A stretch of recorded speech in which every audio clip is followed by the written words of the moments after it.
দর্শক, তেজগাঁওয়ে Dhaka polytechnic institute খেলার মাঠ থেকে রাজধানীর পশুর হাটের সর্বশেষ তথ্য জানাচ্ছেন সহকর্মী খান আলামিন।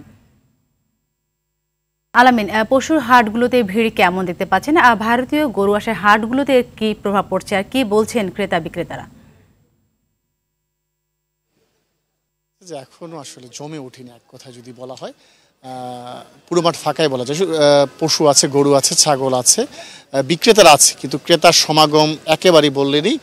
যদিও আমি প্রায় 2 ঘন্টা ধরে এই হাটে রয়েছি, দেখেছি যে সর্বোচ্চ 20-30 জন ক্রেতা এসেছেন এবং দামদর করেছেন, জানতে চেয়েছেন, বাজারটা কেমন বোঝার চেষ্টা করেছেন, কিন্তু কেউ গরু কিনে নেননি আজকে। তো এইটি নিয়ে আসলে আশাহত হওয়ার মতো কিছু নেই, কারণ মাত্রই তো শুরু হচ্ছে হাট। ঈদও আরও 1 সপ্তাহের মতো রয়ে গেছে। যারা বিক্রেতা আছেন কিংবা ইজারাদার রয়েছেন তারা আশা করছেন যে আগামী বৃহস্পতিবার বিকেল থেকেই হাটে কেনা বেচা শুরু হয়ে যাবে, কারণ বৃহস্পতিবার ওয়ার্কিং ডে শেষ হবে, তারপর থেকে সরকারি ছুটি শুরু।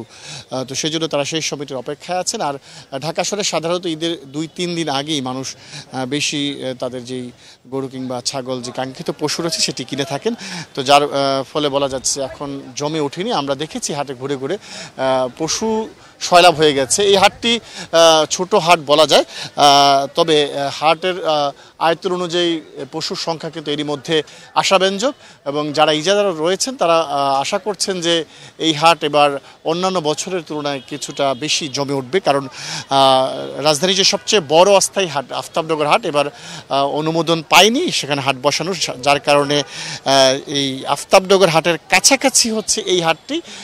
ফলে এখানে এবার আফতাবনগর হাটে যারা গরু নিয়ে যেতেন তাদের অনেকেই এই হাটে আসবেন সেই প্রত্যাশা তারা করছেন, যার ফলে এই হাটে যে 5-7 হাজার গরু প্রতি বছর উঠত সেটি 15-20 হাজারে গিয়ে ঠেকতে পারে বলে তারা আশা করছেন।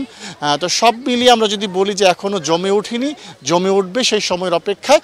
তবে প্রতিদিন বিকেলবেলা তুলনামূলকভাবে অনেকেই আসেন মূলত বাজারটি যাচাই করার জন্য যে এবার দাম কেমন সেটি বোঝার জন্যই আসেন। এখনও গরু বিক্রি খুব একটা হচ্ছে না। সাথী, ধন্যবাদ আপনাকে।